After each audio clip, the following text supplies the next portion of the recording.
Hello and welcome back to Black Enterprises Inside the Studio. I'm your host, Jeroslyn Jovan.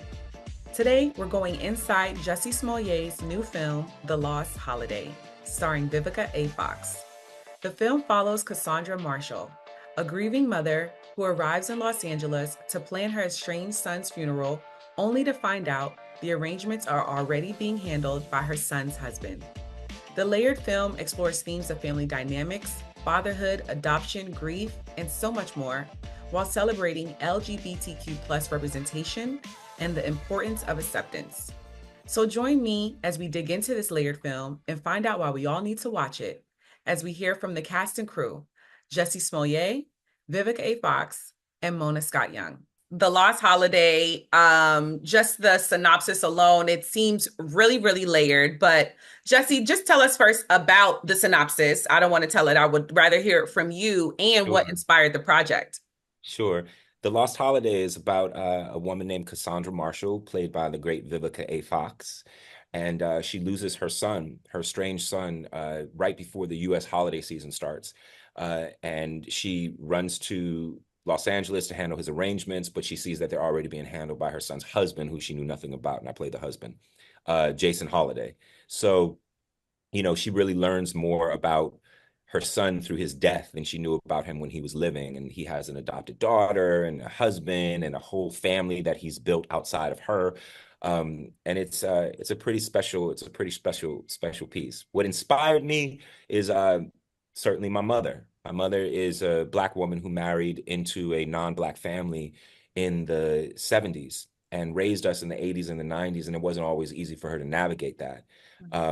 But then I saw how when my father passed away, even though they had been separated, my father passed away almost a decade ago. And I saw the way that she was so forgiving and had such grace with his mother, my grandmother. And now 10 years later, they are the best of friends. Like, I had my birthday dinner the other day and literally the entire family's there. Viv was there also. And my grandmother was there, and she's able to be a grandmother to her grandkids in a way that she wasn't able to before, and in a way that she wasn't able to necessarily with my father. It also helped me make amends in a huge way with my father, because there were certain things that were left unsaid when he passed away from both sides. And looking at them being able to bond after all that they had been through and all of the time that they had spent apart, was really inspiring to me. So that is certainly what inspired me for The Lost Holiday. And then, adding the fact that I'm gay and dealing with seeing all of my mentors and hearing the stories about all of my mentors that maybe are 60, 70 years old, and how in the 80s, at the height of the AIDS pandemic, they had been extracted from their partner's, legacy, if you will, not being able to go into the hospital room, or not being able to go to the funeral, because not being able to properly say goodbye to someone that you have built a life with. All of those elements came to build the characters of Jason, Cassandra, and Damien. Yes, like I said, it's very, very layered, and it will help the Black family address conversations that should be addressed and should be had. Sure. Yep. Mona, Vivica, I would like to know from each of you what inspired you when this fell on your desk and you're like, okay, yeah, I'm in. What inspired that decision? For myself, it was that my nephew came to me and he was like, I can't do this film without you. I wrote it for you. You're my first and you're my only choice. I thank our amazing female executive producers, Mona Scott and Tressa Smallwood. I was actually directing my first direct feature film directorial debut. So when Jussie called, he knew I was like there, and I was like busy and things were going on. And it was a wonderful time for me. But when he said, I need you, there was absolutely no doubt that I would be there for him. I said, now, baby, when you get it all the way together, that is when, I know we're going to go. Just do me a favor, get it all the way together. And he did. I love that. Shot this incredible film in 11 days. It was absolutely a labor of love. Everyone got in there, checked their egos at the door, and we did the work.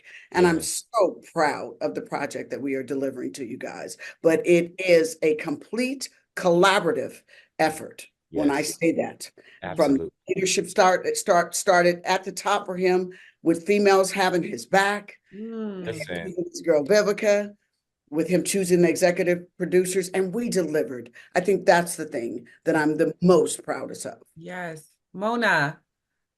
I mean, Jussie is such a passionate person, right? When it comes to the projects that he's invested in. And no was not an option. No, he was just like, this has got to be my next project. And, I wanted to help realize this vision for him. But then when I read the script, right, that it took on a whole life of its own, because I understood how all of that passion and all of that talent was going to be channeled into this project. And he kept saying, and I've got Vivica and I've got Vivica and she's gonna do it. And I was like, yeah, all right, we'll see. No, but, right.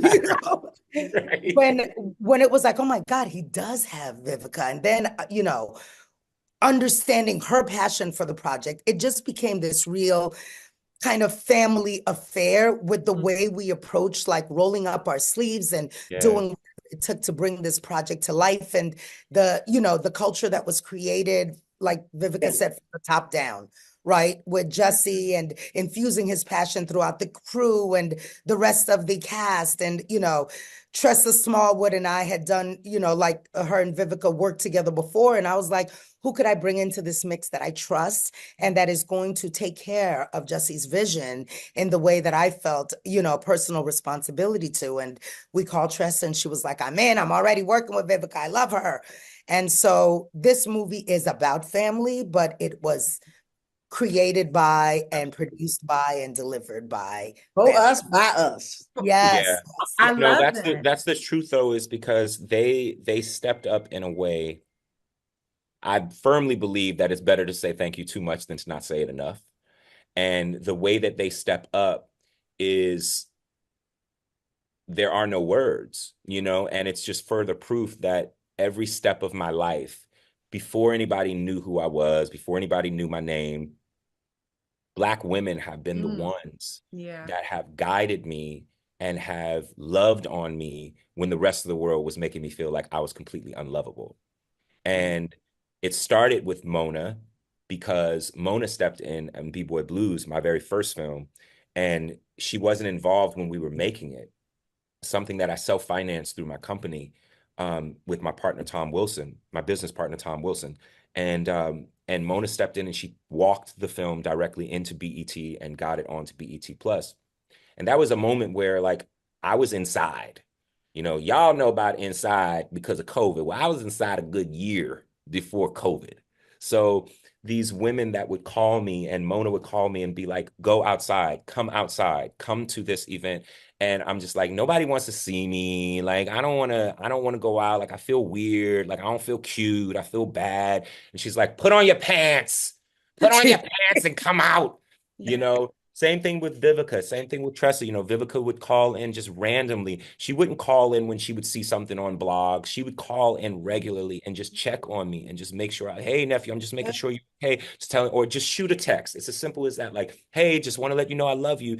Those are the things that have guided me. My mother is an executive producer on this as well. And these Black women, not because I'm sitting in front of many, many Black women, but it's the truth. And I've always said this prior to anything at all, is like, there's a certain level of respect and love that I have for Black women that I can't explain, and that it doesn't matter who you end up loving. If you can't understand and respect the power and the grace that Black women bring to this entire world, then I don't know what there is to talk about. And I'm living proof that I'm telling y'all, not in a dramatic way, not in a way trying to grab headlines. I would not physically, I would not be here if it were not for these women, led by my mother, but these women that we're talking to, guiding me and loving on me in a way that I need it so badly. So anytime that I'm with these women, I'm gonna make sure that they feel loved, that they feel respected, and that I can pour into them as much as, there's no way that I'll be able to pour into them as much as they poured into me, but just trying to give them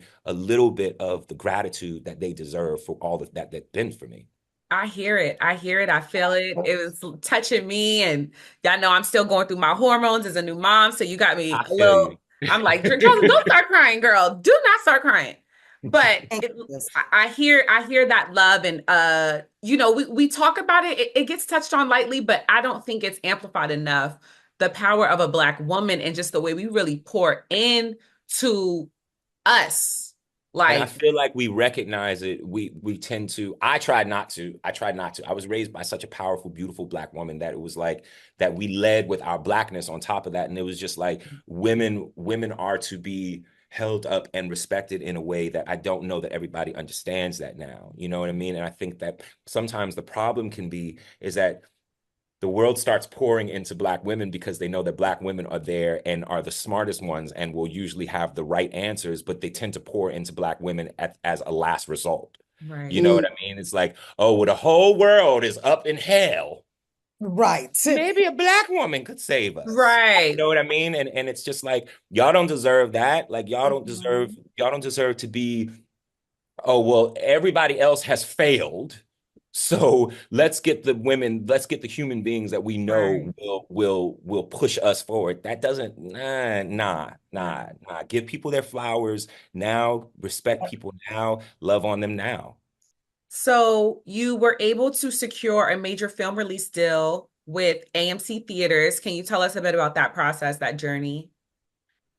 Yeah, it was really important to me. It was really important to have this film be in theaters. It's such a film that I think that if I saw a movie like this when I was growing up, I probably would have had a better understanding of who I was much earlier on.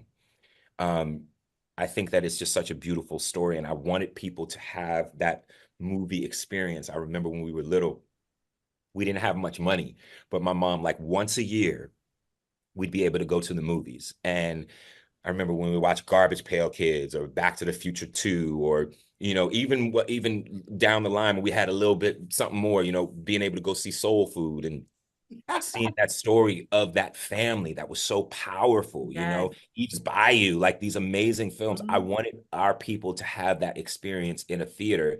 And so when I asked Mona, I was like, can we go to the theaters? All you got to do is say one thing to Mona. She'll be like, let me see what I can do, boo-boo. I'll be right back. And then she comes back and she's like, AMC Theaters, we're going to make it happen. And we talked to AMC. Why do I sound like an old Jewish woman? I know. You sound like my grandmother. You know what, Mona? You sound like when my you got grandmother. that business, that's what happens.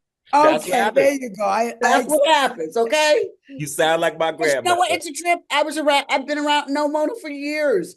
And we did an interview the other day and she started talking about some business. And I was like, where'd that accent come from? Yeah, I'm telling you. I told you. But what I know for sure is that I told her this today, to have the hustle mentality that Mona Scott Young has, yes, also being such a genuine, honest woman filled with integrity is a powerful move. It's such a powerful human being to have in your corner.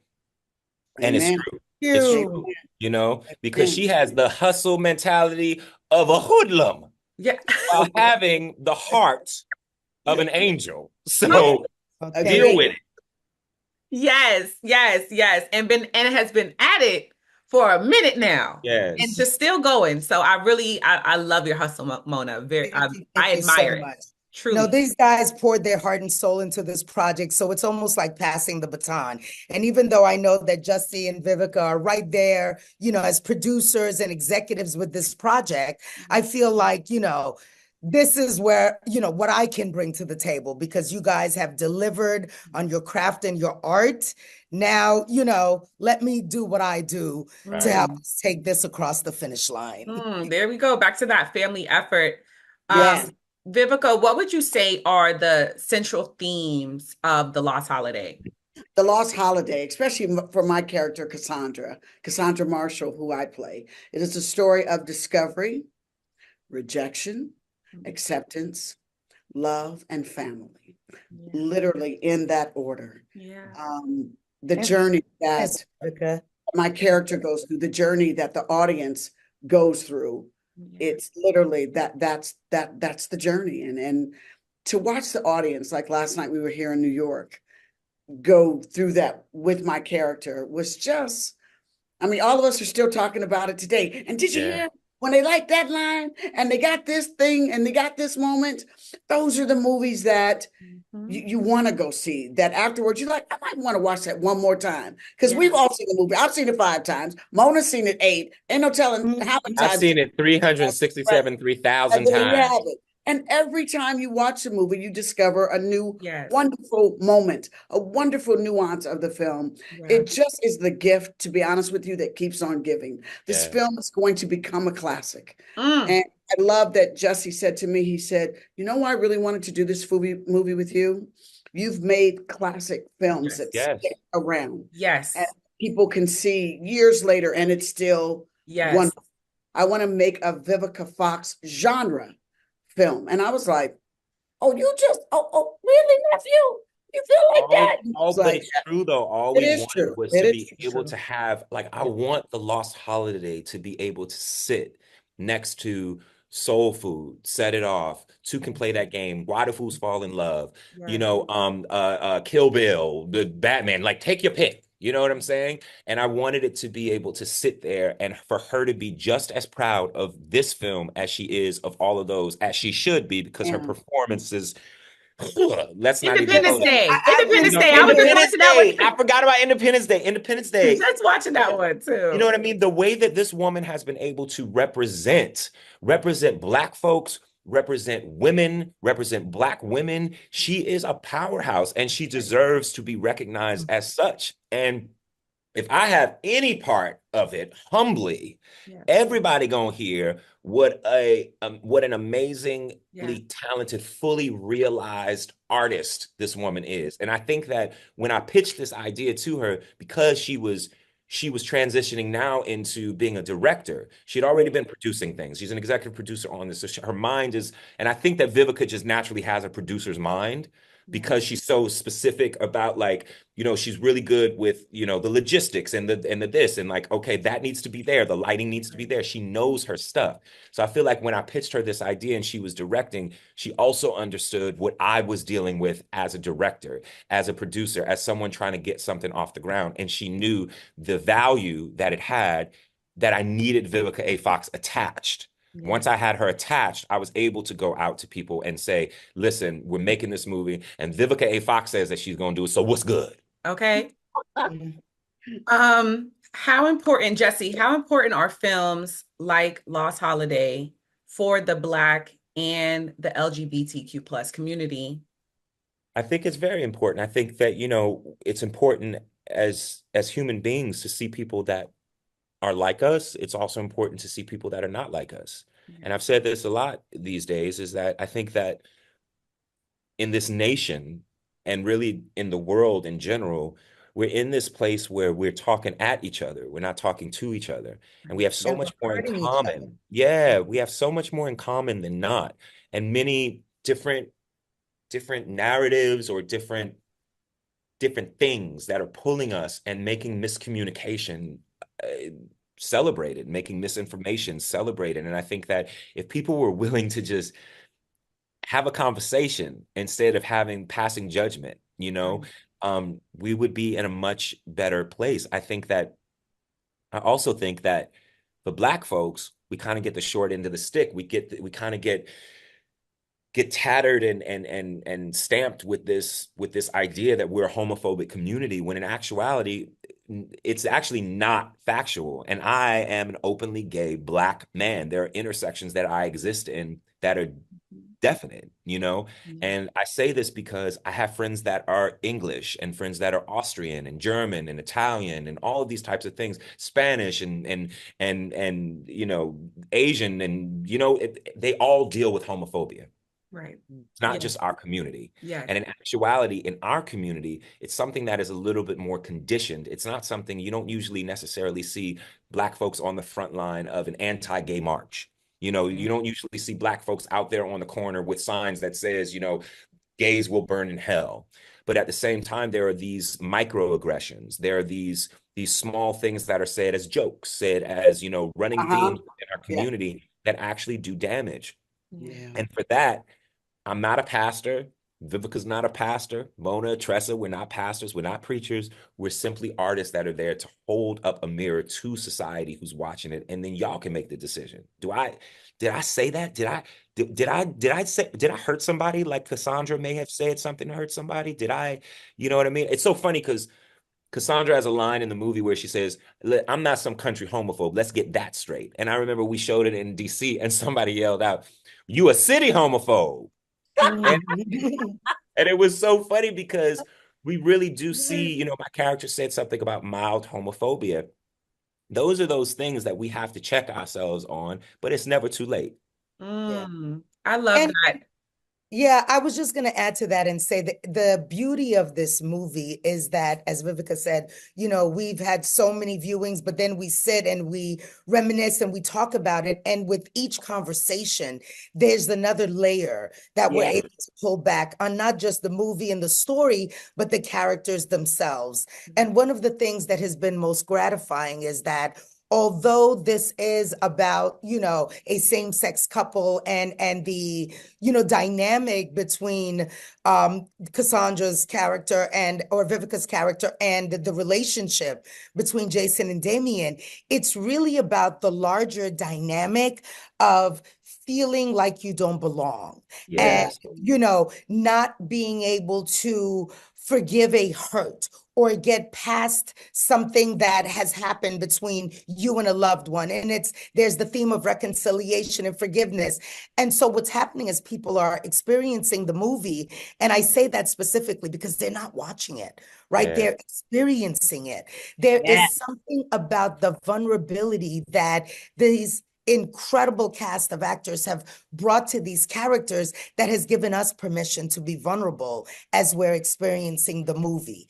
Like, people are crying, and not because it's so sad, but because they're experiencing their own emotions and coming to terms with their own relationship dynamics in their heads of what they're experiencing in their lives, right? So it is this cathartic thing that is happening as you're watching it. People are getting up after the movie and saying, "Oh, this reminds me of my relationship with my mother," or "I just lost my partner," or "I've never been in this situation, but somehow it moved me to think about this other thing," right? So that's special, where it is giving us permission to feel in a time where we have had to become desensitized. And you know what else too? We're so forgetting much assaulting us. Is adoption. How many people are also experiencing adoption, same-sex couple, how they're trying to deal with that? I mean, there's so many layers. I love it. So many holiday that happened. I remember the first guy in Miami that got up. Remember the guy in Miami? And he's like, I'm going through, crisis with adoption. And this reminded me of that so much. He's like, I'm still crying. I'm still crying. I mean, it's just like Jussie said, us putting up the mirror to us as people. Stop it let people love who they love. Let people live how they live. Because trying to put people in a box, it's just no good. So I'm glad the Lost Holiday has known this is Live, Love, Laugh, and boy, does Vivica make us laugh. Oh my God. Oh my God. It's the Cassandra-isms. I swear the Vivica-isms are too much. And you know what? You're right. It isn't even Vivica. It is Cassandra. But truly, listen, this character was written, but Cassandra was created by Vivica A. Fox. Come on now. Yeah, I love that. This is a classic. I can feel it. I can even feel the healing that's going to come from this. Yeah. We need it. We all deserve it. We're coming from times where a lot of this was just kind of swept under the rug, not talked about, or not navigated properly. And we deserve it to ourselves, to our families, to our ancestors that are no longer here with us. My mom, I grew up hearing my mom speak so highly about her uncle. I never got to meet him. He passed when he was like 26, 27 from a brain aneurysm. But I think if he were to have lived his life, he might have, I don't know if he would have considered himself like trans. Those terms didn't exist at the time, but they used to say like, oh, he dressed in women's clothes. And I just think of this They would say be funny. They used to say funny style. funny style. Yes, that. But he didn't even get to live his life, and then we didn't even. That was before the 80s. When we don't talk about how it just wiped out a whole community there. And when Beyonce came out with the Renaissance album, I cried just thinking of all the lost fallen soldiers that they didn't get to live out in their truth and just that liberation. So I just know a film like this is just going to be able to help in that healing. We're in the healing process. So thank you. I'm telling you, listen, I thank you so much for saying that, because I'm telling you what I know is, I know that the world seems like a rough place right now, but I truly believe that the world is healing itself. Yeah. And I think that hate, one of my mentors, Phil Wilson, he told me many years ago, he said, hate is such a desperate thing.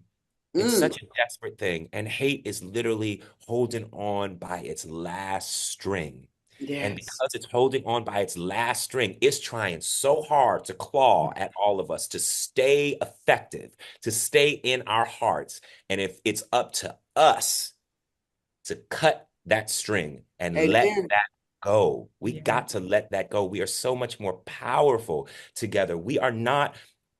Black is not a conglomerate with a whole bunch of subsidiaries attached to it. Black woman, black man, black gay woman, black trans. No, it does not exist like that. We are Black, and we are here, and we are human beings, and that is all that matters. We live, we love, we cry, we feel joy, just like everybody else. And that goes for all of us. And my whole mission for every project that I've ever done and moving forward is to show that we are so much alike, and we have our own specific things about us, but we need to get into like how much alike we are. And every last one of us on this call have so much more in common than we even realize. Yes. Oh, this has been such called The Lost Holiday. Come in theaters. Yes. September 27th, okay? Yes, this has been such an insightful conversation. More than just an interview, and I really know that anyone who watches this is going to be like, I need to go see this film. So thank you.